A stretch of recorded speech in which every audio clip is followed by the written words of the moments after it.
எல்லாருக்கும் வணக்கம். நான் ஓம் பிரகாஷ் பேசுறேன். இது நாள் வரைக்கும் நீங்க இந்த சேனல சப்ஸ்கிரைப் பண்ணலாம், சப்ஸ்கிரைப் பண்ணிக்கங்க. அது மட்டும் இல்லாம பக்கத்துல இருக்க பெல் பட்டனையும் கிளிக் பண்ணி வச்சுக்கங்க. அப்பதான் நம்ம சேனல்ல போற எல்லா வீடியோஸும் உங்களுக்கு வந்து நோட்டிஃபிகேஷன்ல காமிக்குங்க. அது மட்டும் இல்லாம நம்ம சேனல பத்தின அல்லது இந்த வீடியோவ பத்தின நிறை, குறை எதுவாயினும் கீழ கமெண்ட் பாக்ஸ்ல கமெண்ட் பண்ணுங்க.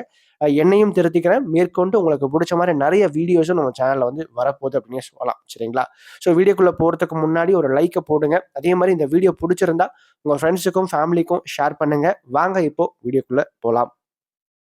இந்த வீடியோ நம்ம என்ன பார்க்க போறோம் அப்படின்னா, மிதுன ராசி திருவாதிரை நட்சத்திரத்தில பிறந்தவங்களுக்கு 2025ஆம் ஆண்டு செப்டம்பர் மாத ராசி பலன்களை பத்தி நம்ம தெளிவா பார்க்க போறோம். இந்த செப்டம்பர் மாதம் எத்தகைய மாற்றங்கள கொடுக்க போது, யார் யார் மூலமாக என்ன மாரியான நன்மைகள் கிடைக்கும்? குறிப்பா இந்த இருவர் மூலம் சில நல்ல விஷயங்கள், சுபகாரியங்கள் வாழ்க்கையில் நடக்கும். அது யார் யாருன்னு சொல்லிட்டு பார்க்கலாம். அதோடு மட்டும் இல்லாம இந்த மாதம் உங்களுக்கு நடக்கப் போகின்ற அல்லது காத்திருக்க போகின்ற நல்ல விஷயங்கள் என்ன? எந்த மாதிரியான விஷயம்லாம் நான் எச்சரிக்கையா இருக்கணும்? எந்த மாதிரியான விஷயங்கள்லாம் சாதகமா இருக்குன்னு சொல்லிட்டு தெளிவா பார்க்கலாம் வாங்க. மிதுனம் காலபுருஷனுக்கு 3வது ராசியா வருங்க. நட்சத்திரங்கள பொறுத்தவரைக்கும் திருவாதிரை நட்சத்திரம் 2வது நட்சத்திரமா வரும். திருவாதிரை அதிபதி அப்படின்னு பார்க்கும்போது ராகு பகவான் தான்.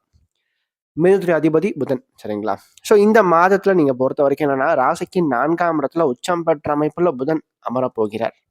உடன் சூரியனும் சனியினுடைய பார்வையும் வாங்கியிருக்க போறார். இப்போ இந்த சூரியன், சனி சமசப்தமா பார்த்துக்கிறது கொஞ்சம் சிறப்பு கிடையாது. அதே மாரி ராசிநாதன் உச்சம் பெறது நல்ல ஒரு பலம் அப்படின்னு சொல்லலாம். ஆரோக்கியம் சார்ந்த வழியில இருந்து வந்த பிரச்சனைகள் கண்டிப்பாக சரியாகும். நல்ல தேக பலம் தற்போது கிடைக்கும். முயற்சிகளால் முன்னுக்கு வருவீங்க அப்படின்னே சொல்லலாம். தெளிவா யோசிப்பீங்க அப்படின்னே சொல்லலாம். நிறைய தான தர்மங்கள் சார்ந்த விஷயத்துல ஆர்வம் அதிகரிக்கும் அப்படின்னே சொல்லலாம். கோவில் வழிபாடு, ஆன்மீகம் சார்ந்த விஷயங்களுக்குள்ள அதிகமா போவீங்க அப்படின்னே சொல்லலாங்க. அது மட்டும் இல்லாம இந்த காலகட்டத்த பொறுத்து குரு ராசிக்குள்ள இருக்கிற வரைக்கும், எதையுமே எல்லாம் யோசிச்சு தெளிவா இறங்கி செய்வீங்க. அது மட்டும் இல்லாம அதிர்ஷ்ட வாய்ப்புகளும் தற்போது உங்களுக்கு தேடி வரும். என்ன ஒண்ணு எப்ப பார்த்தாலும் வந்து ஒரு மாரி வாழ்க்கை வந்து அதாவது ஒரு நாள் கழியிறது வந்துட்டா, இன்னைக்கு மாரி நாளைக்கு இருக்காது. ஒரு நாள் போல இன்னொரு நாள் வந்து இருக்காது அப்படின்னே சொல்லலாம். ஒரு நாளைக்கு ஒரு ஒரு மாரி வாழ்க்கைய வந்து போகின்ற ஒரு தன்மைய வந்து குரு பகவான் கொடுப்பார் அப்படின்னே சொல்லலாங்க. அது மட்டும் இல்லாம இந்த காலகட்டங்கள்ல படிப்பு சம்பந்தப்பட்ட விஷயங்கள், அறிவு சார்ந்த விஷயங்கள், அறிவு சார்ந்த துறையில நீங்க முயற்சி பண்ணும்போது, அதுல உங்களால கண்டிப்பாக வெற்றி பெற முடியும். உங்களோட மூளைய பயன்படுத்தி செய்கின்ற எல்லா காரியத்திலயும் நீங்க ஜெயிக்க முடியும் அப்படின்னே சொல்லலாம். ஏன்னா புதனும் உச்சம், ராசிக்குள்ள குரு பகவான் அமர்ந்திருக்கார். 2வது ராசிக்கு 2ஆம் இடமான தனம், வாக்கு, குடும்பஸ்தானத்துல சுக்கிரன் அமர்ந்திருக்காரு. இந்த மாதத்தின் முதல் பகுதிய பொறுத்தவரைக்கும். இதுநாள் வரைக்கும் ராசிக்கு 4ஆம் இடத்துல அமர்ந்து வந்து சனி பார்வை வாங்கிய செவ்வாய் இந்த மாதத்துடைய 2வது பகுதியிலிருந்து ராசிக்கு 5ஆம் இடத்துக்கு பயிற்சி ஆகிறார்.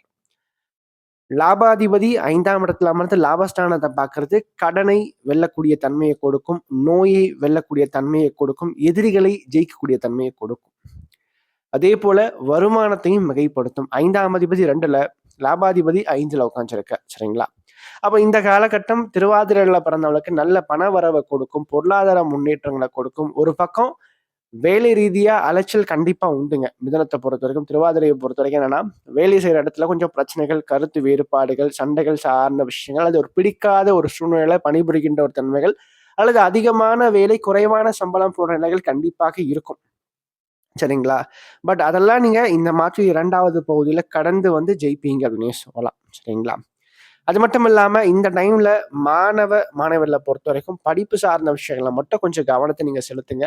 இந்த தேவையற்ற விஷயங்கள்ல மனசு அலப்பாயும். சரிங்களா? கவனத்த செலவிடுவீங்க. அத மட்டும் கொஞ்சம் நீங்க பார்த்துக்கிட்டா சிறப்பா இருக்கும். 2வது ராசிக்கு 2ஆம் இடத்துல சுக்கிரன் இருக்கிறது நல்ல பேச்சு திறமைய கொடுக்கும். பொதுவாவே மிதுன ராசிக்காரங்க நல்லாவே பேசுவாங்க. இந்த காலகட்டங்கள் நல்ல பேச்சு திறமையை கொஞ்சம் கூடுதலா மிகைப்படுத்தி கொடுக்கும் அப்படின்னே சொல்லலாம்.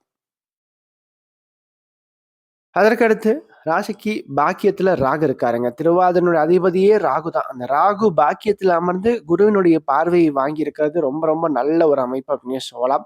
தந்தையின் மூலமாக சின்ன சின்ன கருத்து வேறுபாடுகள் அவ்வப்போது வருங்க. ஆனாலும் உதவின்னு தேவைப்படும்போது கண்டிப்பா அவருடைய உதவி கிடைக்கும். 2வது 10ஆம் இடம் வலுவா இருக்கிறதுனால, இந்த காலகட்டத்த பொறுத்த அதாவது 10ஆம் இடத்துல சனி, சூரியனுடைய தொடர்புகள் இருக்கிறதுனாலயும், 10ஆம் அதிபதி ராசிக்குள்ள இருக்கிறதுனாலயும், நினைத்த காரியங்கள் நினைத்தபடி நடந்து முடியும். சொத்து சேர்க்கை, வீடு, வாகனம் இது சார்ந்த முயற்சிகள கொஞ்சம் தள்ளி போடுறது சிறப்பா இருக்கும். அக்டோபர், நவம்பர் காலகட்டங்கள்ல செய்யறது சிறப்பா இருக்கும். அதுவரைக்கும் கொஞ்சம் பொறுமை காக்கிறது உங்கள பொறுத்தவரைக்கும் நல்லது அப்படின்னு நான் சொல்லுவேன்.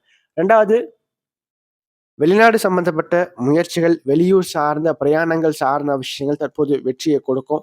ஸோ அது சார்ந்த காரியங்கள்ல நீங்க வந்து தாராளமா முயற்சிகளை எடுங்க. கண்டிப்பாக வாழ்க்கையில வெற்றி பெற முடியும் அப்படின்னே சொல்லலாம்.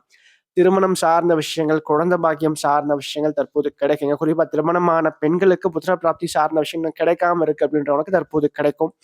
திருமண முயற்சிகள் கண்டிப்பாக கைகூடி வரும். நெறைய நல்ல நல்ல வாய்ப்புகள் வாழ்க்கையில தேடி வரும் அப்படின்னே சொல்லலாம். உங்கள பொறுத்தவரைக்கும். ரொம்ப நாளா பார்த்துட்டு இருப்பீங்க. ஆனா எதுவுமே செட் ஆயிருக்காது. ஆனா இந்த டைம்ல டக்குன்னு பார்த்து கல்யாணத்த முடிச்சுருவீங்க. சரிங்களா? நல்ல வரன் தற்போது கிடைக்கும் அப்படின்னே சொல்லலாம். உங்கள பொறுத்தவரைக்கும்.